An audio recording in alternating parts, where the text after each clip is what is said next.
दिल्ली नगर निगम चुनाव यानी एमसीडी चुनावों के रिजल्ट कई मायनों में चौंकाने वाले हैं। सभी एग्जिट पोल्स में बताया गया था कि आम आदमी पार्टी एमसीडी में एक तरफा जीत रही है। हालांकि बीजेपी ने इस बार जब नतीजे आए तो कड़ी टक्कर दी। 15 साल बाद बीजेपी ने एमसीडी की सत्ता गंवा दी, लेकिन उनका वोट शेयर करीब करीब ठीक रहा। 15 साल से एमसीडी में काबिज बीजेपी को हटाकर आम आदमी पार्टी तो बहुत खुश होगी, लेकिन एक चिंता भी उसे जरूर सताएगी। आपको एमसीडी चुनाव में 42% के आसपास ही वोट मिले हैं, जबकि उसे विधानसभा चुनाव में 53.57% वोट मिले थे। तो सवाल उठता है कि आपके करीब 11% मतदाता किधर खिसक गए। निर्वाचन आयोग के आंकड़े बता रहे हैं कि इस बार दिल्ली नगर निगम चुनाव में आम आदमी पार्टी को 42.35%, बीजेपी को करीब 39.23%, जबकि कांग्रेस को 12.6% वोट मिले हैं। इसके अलावा निर्दलीय उम्मीदवारों को 2.86% और बहुजन समाज पार्टी को यानी बसपा को 1.65% वोट मिले हैं। इसके अलावा एमसीडी चुनाव में भाग लेने वाले किसी भी पक्ष को 1% वोट भी हासिल नहीं हुए। अब अगर 2 साल पहले यानी 2020 में हुए दिल्ली विधानसभा चुनावों की बात करें तो उस वक्त आम आदमी पार्टी को 53.57% वोट मिले थे। पिछले विधानसभा चुनाव में बीजेपी को मिले थे 38.51% वोट और कांग्रेस को मिले थे 4.26% वोट।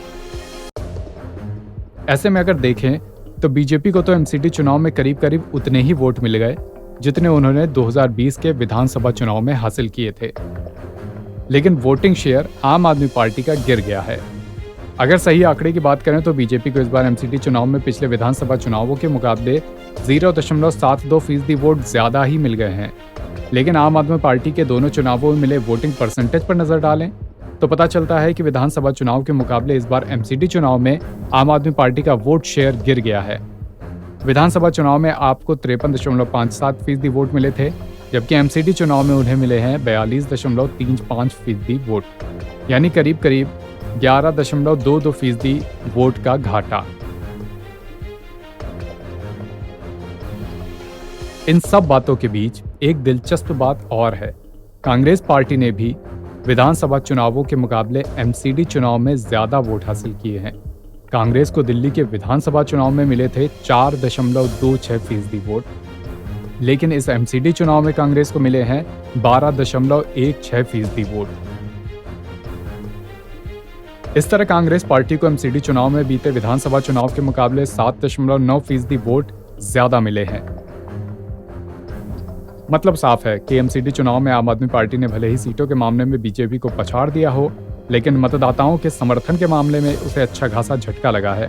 क्योंकि मुस्लिम बहुल इलाकों और झुग्गी बस्तियों में भी आम आदमी पार्टी के तमाम उम्मीदवारों को हार का सामना करना पड़ा है, इससे अंदाजा लगाया जा सकता है कि मुस्लिम और गरीब दोनों तबकों में आम आदमी पार्टी के वोट छटक गए हैं।